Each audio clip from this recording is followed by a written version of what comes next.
fact is that at the same time, you know, the 2010 in these schools, you know, we lost everything we had on the schools. No shit. Everything we had, we lost because Damn. they went so bad, and they went bad for everybody. I didn't feel like I was being isolated, but we really didn't understand we had not enough experience with the DSA to understand that these guys, they have no skin in the game. Sure. They have no skin in the But game. a shitload They of could, power. they could. I think these guys from DSA could stand by and watch you choke to death on a donut, Mm-hmm. and not only just stand there and watch, but fine you for you shouldn't have choked right there. Right. Yeah. Heartless. Did you have a permit for that? You know? Yeah. Right. Yeah. I need to see some paperwork on this. Mm-hmm. No, heartless people, Wow. and they should be, and really, LEUSD should be, and I'd say this in any public forum, ashamed of themselves for the way that they destroyed people's lives, and they did it with a smile. They did it with a, what's the big deal? Mm-hmm. And I fought my way out of that, but at the same time, then my wife divorced me because, the money ran out, and I was literally, I was living in Laguna Beach, and I was literally at a point where I was like, honey, we have a walkway down the side of the house. It's about 2.5 feet wide, and it's a pretty good sized long walkway. I said, well, I'll tell you what we'll do. I'm going to plant all these vegetables, and I'm going to buy a fishing pole, and I'm going to go down every night, and I'll fish off this. I'll fish off of this this concrete wall, and see if I can bring some fish in, and I'll buy you a bread maker. Now you got to remember, this one was not. I don't blame her, but she wasn't Susie Homemaker. So. Well, you were rolling, and then the bottom fell That out. fell out. Mm-hmm. The state was suing me for $33 million from that failed insurance program Oh, that I had Jesus. nothing to do with. Oh my God. The IRS audited me for 8 months. Oh. That it came away as a no change audit. I didn't owe any money in taxes, but I had reclaimed some money in 2009 because we paid way too much tax, and they don't want to give it back. Sure. But we fought it, and we won. They gave us back about 600,000 of the 1.5 million, but they wouldn't give any more than that back. But we were on the ropes. You were on the edge. And that was not the only time, but it was probably the most painful because my mom was dying, my company was struggling, my dad had just died, the IRS was after us, the state was after us. I had ripped my shoulder out and lost use of this arm for 8 months. No, 2010 would have been one of those that said, you know what, if this guy can make it out of that, he'll be fine. And you did.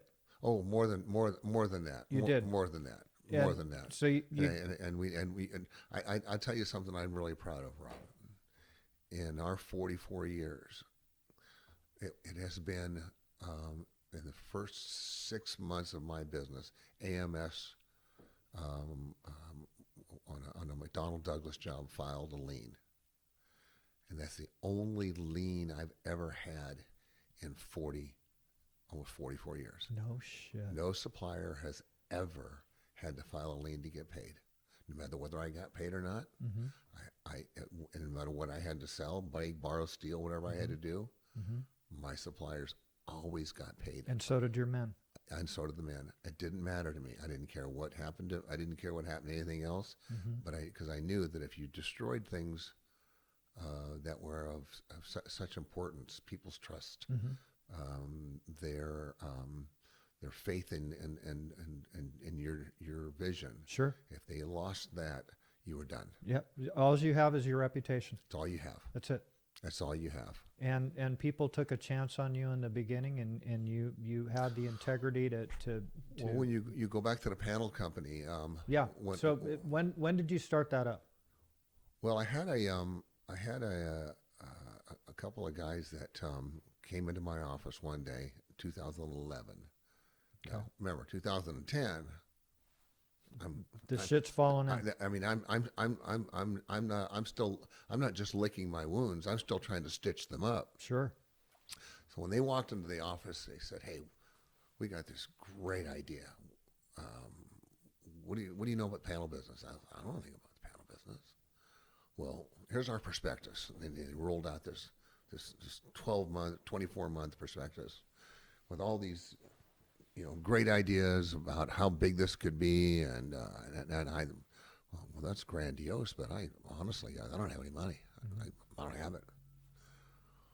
Well, what can you do? I said, I don't have it. I just don't, guys. And they said, okay. And then they came back again and said, well, we've got it tailored down to this. And I felt bad for these guys. I really felt bad for them because they both had lost. They really had lost everything. Mm-hmm. They'd really lost everything, and I didn't know who they were from Adam. But I did like the one aspect of it. I really liked the aspect that there was going to be a market for senior living, because that all had to be type 1 non-flammable. And so I said, okay, tell you what, I'll kick in 125 grand. I'll get it. I'll kick in 125 grand, and you guys go get a contract. Okay. So this guy went out and sold a Marriott hotel in Anaheim. Came back and they said, we got a contract. All right. I thought it was Wow. I thought it was like, I thought I could have got rid of these guys. Yeah. I just just watching them, I just didn't have the heart to say, now we'll do this. So we went on this journey, and I went out and rented a 130,000 foot factory, and this guy had said, I've got all this equipment. I got all this equipment. Everything all you got to do is just stand back and watch. Okay. So he brought this equipment in. None of it worked. The employees that he said was all these highly trained technical people, didn't have a clue what they were doing. Oh, Jesus. The gentleman that he said was the expert in his partner was an expert in panelization, had never done a panel job. Oh my God. And we had a hotel over there in Anaheim where this general contractor had some pretty high expectations, because in order to get this contract, he'd been sold a pretty picture, and it was anything but that. So halfway through the job, we're out of money, and I'm like, Jesus, this isn't a small deal anymore. Mm-hmm. I've got a 125,000 foot warehouse full of people. Right. And this job is running out of money. Yeah. And this guy's out bidding more work, and signing up, contracts that they expect us to do. Under your name. In my name. Jesus Christ. And I was like, you talk about dark days. I'll bet, man. Because I didn't know anything about the panel business. Here's another lesson. I knew nothing. I wasn't in my core competence. I thought it was because, well, panels are drywall and framing. Yeah, panels are panels. Sure. Metal studs and drywall. Metal studs and drywall. How bad can it be? Sure. So all these panels started showing up wrong in the field, and it was it was that time Rod was very involved in running the field, and it almost drove him crazy, because this general contractor, we'd never had anybody scream at us like this. We'd never had anything like that. So as that job progressed, and I finally found out, well, why are we in so much trouble in this? Well, this one guy. Well, he's really never done a panel job before, and you had him estimate this. Well, I gave him some help. And how many more jobs do you have lined up? Well, we got this one over here, but I think how's that going to be okay if you use the same numbers? And it's in a factory that the machine none of the equipment works. Now I'm 700,000 in the hole. Fuck, man. And we had just moved out of this 2010 recession. Yeah. And my wife was still taking everything, that the attorneys could get their hands on, and we're trying to clean up this mess with all these schools, and it was an interesting part of that when 2010 rolled around. Not only did that happen, but I was away on I took a week's vacation, and my VP, and I won't talk about names because I think everybody around the industry knows who these people are. We had one good job. It was a Marriott hotel that we were doing in Newport Beach. One good job. Out of all these jobs that were going sour, and we had them all over the place. And when I was away in Europe, and I called up and I said, "Hey, how's it going?" "Fine." Okay, that doesn't sound real positive. And at the end of the conversation, he said, "I'm leaving in an hour." I said, "What do you mean you're leaving in an hour?" "Yeah, I quit." "Well, can't you wait till I get back?" "No, I'm leaving." Oh, geez. So you're gonna leave. And what they had done was that they knew that they were setting this up, so they went into this job that had a phase 2, raised my price, went into business, and came with a lower price. And they let them get away with that. No shit. So that was the only job that was going to pull me out of the hole while I was still digging my way out of this issue over here. And so it was really imploding. God damn, man. Yeah, it was really imploding, very, very painful. But those are ones you learn your best lessons. Man, you've learned some valuable hard lessons. That's when you learn on your that best shit, lessons, man. because at the same time there was somebody working for me that was stealing me blind. Unbelievable. Stealing me blind. Damn. Yeah, stealing me blind. Wow. And they weren't focused on what they should have been focused on. And that's when you really look in the mirror and go, okay, so why is this all happening? Why is it this kind of environment comes back to bite you in the ass? And it's I said, you have to look very deep and go, you know what? Maybe you're not acting like the leader you should act like. Maybe you're not projecting the leadership that you should project. And so a lot for me was, like I said, I started out with nothing. Yeah. with no mentor. I had no mentor that was standing there going, "Hey, no, don't do that." Sure. No. So it was all a mistake. It was A all learning. trial by fire. Yeah, man. Don't trial by Wow, fire. that's It's fucking fascinating tough. though. Very. Really fascinating. I don't regret any of it. I look at every bit of it like my slate's clean. If you came in and you did your dirty work and had and have you have to live with that. You have to live with that. Not Exactly. Me. Exactly. I'm the guy with the Rolls Royce and a 100-foot yacht and vacationing all over the world. I'm the guy who gets to hand out money to his employees and tell them how much he cares about them. I'm the guy that actually gets to walk into a room with his chest up and his chin out and go, "You can trust me." Now, which one would you rather be? The proof is in the pudding, my man. It is. It is. Yeah. It is. The like you said, when you're not playing the game correctly, you're the one that's got to carry that shit on your shoulders. And as I said, it wasn't that my leadership was so was tainted. It was rudderless, because I trusted people so much and thought, if you found my wallet or a wallet on the sidewalk, the first thing you would do is, you personally, and I know you well enough to know, you'd open it up and you'd see who the wallet was. You'd contact them and say, I have your wallet. Okay. As opposed to somebody who picks it up, first they say, look, how much money is in there? Right. They take the money, they drop the wallet, and they walk away. Yeah. Yeah. Now, does that make you a bad person because you lost your wallet? No. Does it make you a bad person because you thought somebody would return your wallet the same as you would? No. It just makes you who you are. And if I change one thing, how do I know how much I'll change elsewise? So you have to be very careful about people taking advantage, but at the same time, you still follow your heart. Yeah, you follow your heart, but you're guarded. Much more so, but not enough so that it's impenetrable. Sure.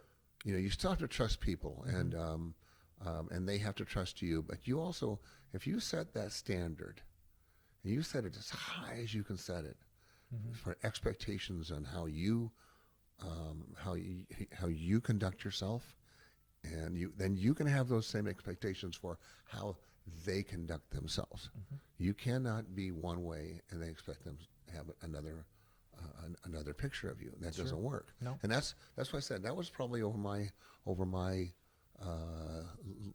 long period of really struggling, trying to figure out what was going wrong and why it was going wrong, and the fact that I didn't have a mentor, I didn't have this experience to put tools in place, Sure. auditing tools in place. If somebody said they took a client and they went to Hawaii, okay, and then find out that there was no client. Right. Where's the returns on this money? Where's the receipts? Yeah.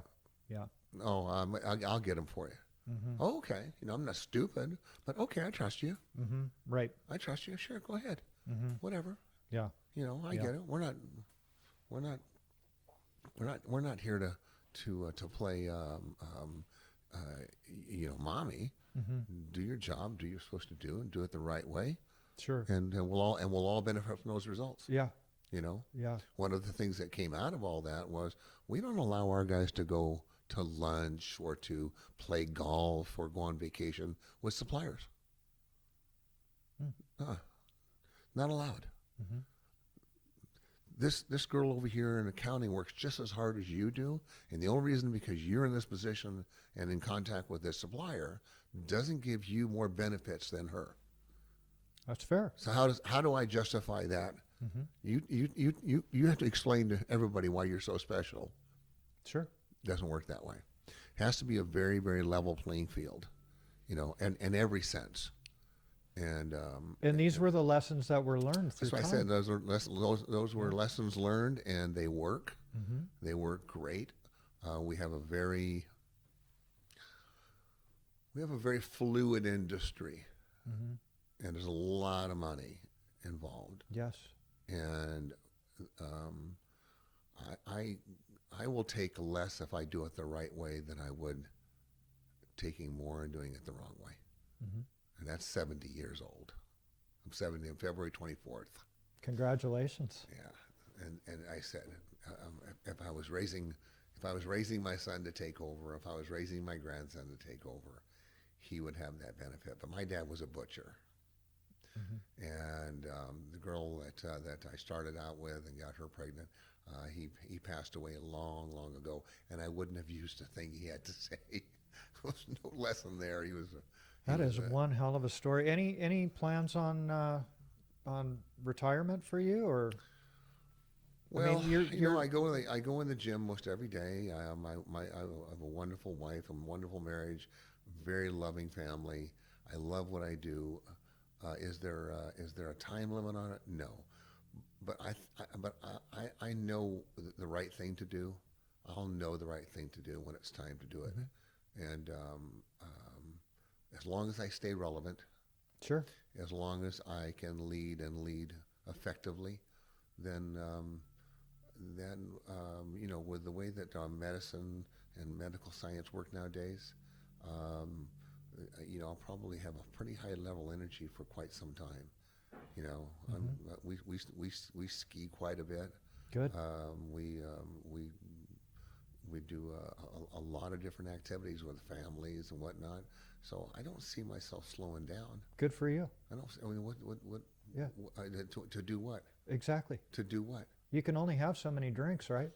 I think if I did anything, to be honest with you, Rob, what I would do if I was to stop in the contracting side of it, I think what I would probably do is I would develop a curriculum for college kids to do 1 to 2 day seminars on not only how to be an entrepreneur, but mostly this is how business really works. You can be the smartest tool in the shed. You can sharpest tool in the shed. You can be the smartest student. If you don't have good people skills, Hmm. if you can't get people to follow you because your ego is over, you can't overcome it. You've Hmm. got people that their ego is just, and I have no idea why, but it's impossible for them to gain people's support. Hmm.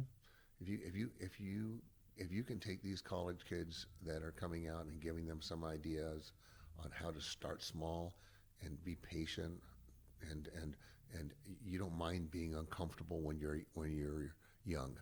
I Hmm. slept in my I slept in my car, slept in my van, I slept in any place that I could get cover while I was working. Hmm.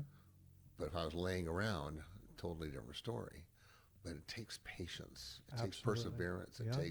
It takes a belief in yourself, so others will Hmm. believe in you. That's not being taught in the format that I think. Like I said, I'm not seeing a lot of Ron Hudsons running around going, "Hey, I'm going to start my business tomorrow," and I'd be shaking their hand and say, "Great."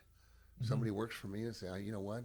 I'm going to do it on my own. If they do it the right way, shake my hand, tell me, they what they're doing, and they go about it the right way, and they don't try and rip the furniture out from underneath you while they go." Hmm. Buddy, I wish y'all nothing but the best. Yeah. More power to you. Nothing but the best. Yeah. But if you walk out that door and think you're going to steal or whatever you steal me blind, um, I said we have a lot of a lot more auditing in there nowadays, Hmm. and you'd have a much tougher time of it. People don't like to they don't like to work with people that if I look at it this way, a guy tells me he cheats on his wife. Hmm. Am I gonna what? And you want to borrow money from me? Right. Yeah. I'm not impressed. You know. Well, it's not that. Is that's your wife? Yeah. Why? Why, if she can't trust you, should I trust you? Very true. You know what I Very, mean? very true. Yeah. Well, Yeah. that's the message that you're sending me is that, well, if she can't trust you, I can't trust Yeah. you.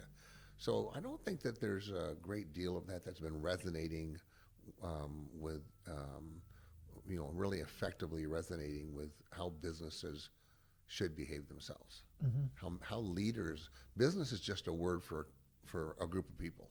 Yeah. It's all it is. Exactly. It's Yeah. the same thing. Yeah. Business is not it's not a piece of paper. No. It's the conduct of employees that join together for a singular goal. Hmm. Yeah, and a leader. There's got to be leadership. So there's always got to be a captain of the ship, and or the pilot, the main pilot. That's at 38,000 feet. You know. Sure, because when that plane engine, when the left engine goes out, and everybody wants to land safely, and no one's ever had to land a plane with one engine that's on the plane, Hmm. they're damn glad that guy's there. Exactly. Meanwhile, when the plane's flying like it's and like anybody can fly it, Hmm. then it looks like why you make this look pretty easy. Yeah. Yeah. But if you can drag yourself through a couple of divorces and all the recessions and Hmm. all of the difficult employment environments that you had to deal with, Hmm. what happened when steel got increased by 300%. Yeah. How'd you get around that? Some How'd you guys get went around that? down. Yeah, exactly. They went down in that. Exactly. And that's the thing. In a situation like that, if you have these big projects and you see those increases, sometimes you may have to walk away from that shit. Well, sometimes you can't walk away from it. Y- If your name's on the contract, and they say, "Well, you know what? you signed it. It's a, We it's, didn't we didn't ask for any money back when the price went down. yeah. So Hmm. Yeah. what can I say? I have to give West Side a great deal of credit. Dick Peckham over at West Side a great deal of credit because when that did happen, Dick was very, very West Side and Dick were very supportive. They went back to manufacturers and said, "Hey, you have to guarantee this price a little longer," and we made it out of that a great deal we made it out of that alive because they stood behind us. Mm-hmm. But that's Dick, and Dick and I have always been friends, and I that was the biggest supplier that we had for 20 some years. Mm-hmm. It's just that when we grew to a certain size, we couldn't just have one player in the sandbox. We had to have more people. Sure. But that didn't take away from all the years that, all of us guys, and Jimmy and Dick Martin and Bob Heinrell and Dick Peckham, the whole West Side Ski clan. Mm-hmm.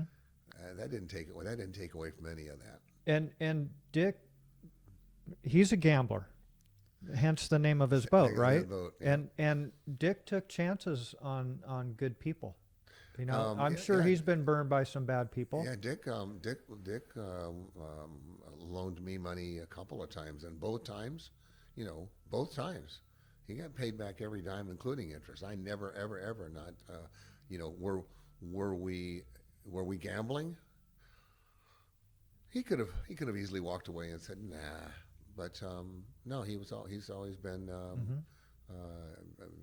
very when you're loyal to him, he was loyal to you. Absolutely, You know, absolutely. When the chips were down, Mm-hmm. if you were somebody he trusted, Mm-hmm. he'd take his chances. Sure. I'm the same way. Yeah. And we extend our credit to clients. Mm-hmm. We're a credit facility. Yeah. We're a Yeah. credit facility. Nobody does what we do when you go build a job and get paid 6 months later. Yeah. Yeah. Yuck. Yuck. But again, if you make it where it's so easy that everybody pays in 10 days, you'd go from 10 competitors to 100 overnight. Sure. Absolutely. Absolutely. But no, they need that time to make sure that everything is signed properly, everything is in proper sequence, and that they're not putting off the inevitable, which puts the owner at risk for subs who didn't pay their bills and others Sure. owners. No, I understand what challenges the general contractors are up against. Yeah. And they've got to hire people that that they've got to train, and that comes through sometimes, and I understand that. And you can tell the guys who don't give a damn whether you get paid or not. They get their check, and you're just a number to them. Sure. You know who that is. Yeah. Well, you've got the experience in that. And you've learned a lot of lessons, as we all are doing daily, right? If your eyes. That's why I agreed. I wouldn't do this to toot my own horn for anybody. I don't need to. But you have these experiences, and I think that you're duty bound to, even if it's in the most convenient setting, you're duty bound to try and help. You're duty bound to try and maybe there's a young guy out there who wants to go into business that didn't have any idea of how much risk you put up with, how lonely that those years are, how difficult it is to raise a family while you're working 12, 16 hours a day, and your kids are going, who are you? That may look from the outside, wow, I want to do that. And then when they really look very closely and you tell them everything that you're going to have to deal with, you're going to have to put everything you own and everything you're going to own, and you're going to have to depend upon everybody but yourself, your workers, the suppliers, the architect, the general contractor, the owner, the economy. You're going to have to depend on everybody else. And if that fails, at any one point, then there's a good chance that roof over your head's gone. That college fund is gone. Yeah. All those cars are gone, and you have no place to go. Now, if you still want to do this, I get it, but at least know what you're heading into. Yeah. Yeah. And most guys don't want to do that, and I don't blame them. Hey, it's a cruel world. You're either wired to understand risk and how to. I used to be a pool hustler when I was a kid. I hustled pool till I was 18 years old, and the bets became larger and larger and larger and larger. So I learned how to manage my fear of risk. Mhm. Otherwise, I couldn't be jumping out of airplanes. I couldn't Sure. be doing Yeah. the crazy stunts that Yeah. I've done, Yeah. because you can tolerate risk. Mhm. Some people are so risk adverse. The last thing they need to be in is in more risk. Sure. They don't even like driving home because they're Yeah. they're so you can see them on the freeway. They're driving like they're afraid they're not going to get there. Sure. That's not a person that you would say, hey, you want to risk everything you own, and I'm not sure you're ever going to make any money, but Mhm. at least accept the risk. Yeah. No. Doesn't work It's that way. it's not what people think it is, man. It's very difficult, and your story that you're telling here is really fascinating, but Thank it's you. real for anybody who's been in business with the ups and downs and taking the chances and starting at the bottom, We all you know. and I would say that, you know, most of my contemporaries, um, kind of got brought into the business the same way. You know what I mean? Mhm. I watched Dick Martin's interview, and you know, when they had to make their own choice to break away and do what they Mhm. wanted to do. Yeah. And I've talked to all these guys at length, and there's a commonality. You know, I have a great country club membership at Shady Canyon, and some very, very, very well-off guys who built some great companies. Mhm. And the commonality with these entrepreneurs and their ability to accept risk and manage it Mhm. internally Mhm. is one common thread, Yep. one very, very common thread. And if you can't do that, then at the very if you and you want to succeed, at the very least, um, if you want to get as close to that as you can, then don't take the risk, but do the work. Mhm. Yeah. Do the work. Mhm. But eventually, we're all at risk, Yeah. because you take 25 years to put it into a company, Mhm. and the owner, you know, turns his back, and somebody comes in and just out and out destroys you. Mhm. There's not much you can do about that. No. No. There's not much you can do about it. Some knucklehead that shouldn't be estimating, and convinces you he's the end all be all for all estimators, and he slips a couple bids out that you don't know for a year Mhm. that you're about to get hit right in the face with a bowling ball. Sure. You don't know that. Right. Right. So what happens? You That take it. job, well, you do, but at the same time, what if it's bad enough where you got to turn to these three people that have been, you know, dedicated their career to you and say, I'm sorry? What is that going to do for them? Right. Right. No. You know, you have to build up your piggy bank pretty deep nowadays. If you want to take that Mhm. big work, Yeah. you can't give it all away to keep people. No. You have to hold on to it so that later on, if things go bad, and they will, Mhm. they always Yeah. have. Absolutely. You, Absolutely. you can start 44 years ago Mhm. and still be there. Sure. So in answer to your question, what will I do? I guess that'll depend on the management of the company. Mhm. You know, if they want to manage the company and and we have the ability to do an ESOP, that's on the table. It's on the table. Nice.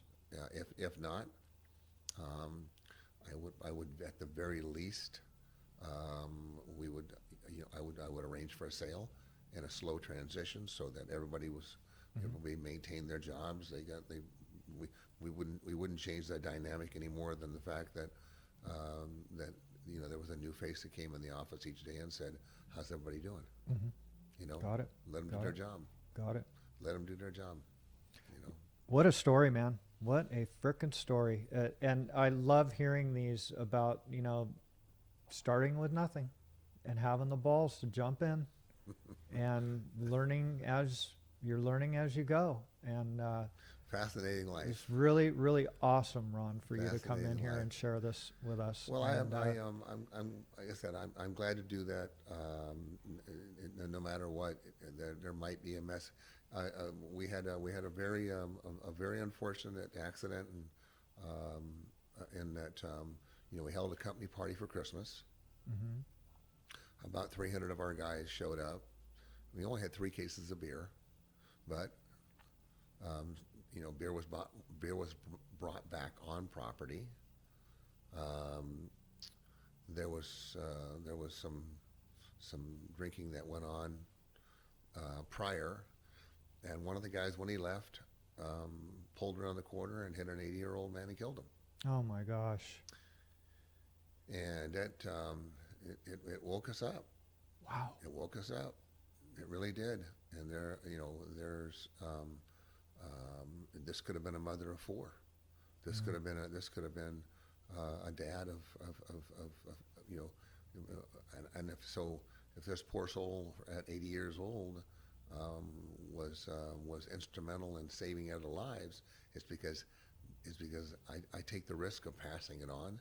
That if you're going to hold a company party, have people at the door with a breathalyzer Mm-hmm. and say, hey,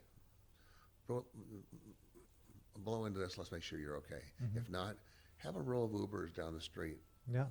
that Yeah. are ready to take your people home and protect them. Mm-hmm. Don't just assume that everybody is going to be okay. Yeah. And that's I said 44 years we went without a single incident, and all it took was one. Yeah. And nowadays, Mhm. so I'm sorry to hear that. tragic. Yeah, 'Cause very. this poor kid will have to go to prison. Mm. His life will be changed forever. Yeah. And this gentleman didn't get to say goodbye. Sure. And those are big thoughts, man. Those are For sure. Those aren't somebody who stubbed their toe. No. And it's a life changing deal. Mhm. Well, I can through a podcast tell people, be very owners, Mhm. other owners. Yeah. Just be very careful. That's what this thing is all about, man, is to educate people. Well, Yeah. I congratulate you, and I'll tell you something that's really important for me. Um, 2 generations from now, my great grandchildren. I have 8. I have another grandchild on the way. I'm 9, Wow. and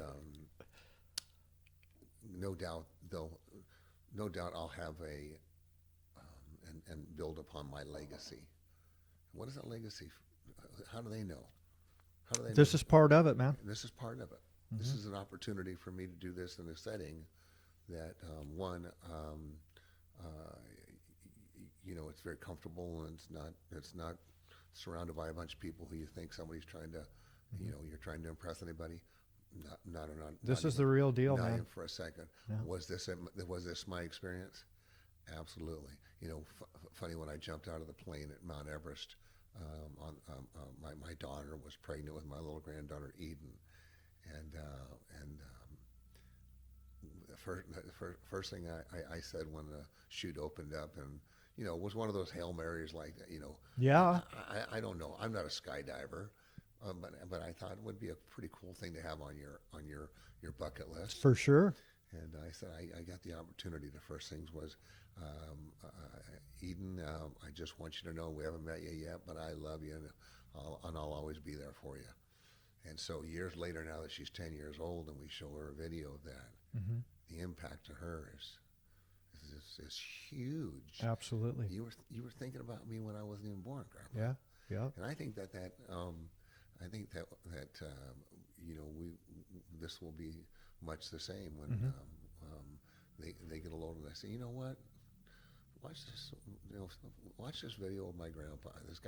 This guy Rob Rutherford, who was doing this, probably didn't realize the history that he was creating, not just for the industry but for families. Absolutely. And All the families that watch these are very proud of the guests. yeah, that have been and on. I don't know the following. From what I've been told, the guys in the field, some of them really like watching them, some of them don't. If my guys from the field are watching them, I would tell them how proud I am of them, that we produce such an incredible product, how much we care about our clients, and that nobody is allowed to have their own agenda. Mhm. The agenda is we do service. Yep.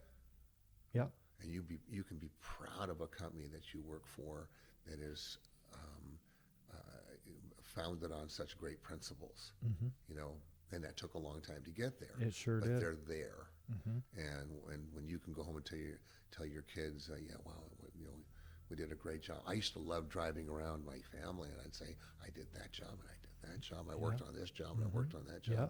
Because there's nothing like that you can do in life No, that has such permanence to it. exactly. 50 years later, you can drive by and say, I remember that building over there. I worked on that. And the truth of the matter is, at the end of all this, it comes a lot faster than you believe. Oh, the time is ticking, my man. Thank you very much, Ron, for My coming pleasure, in. Ron. Thanks for having I me. really appreciate it. Thanks for having me. Okay, All right, thanks. buddy.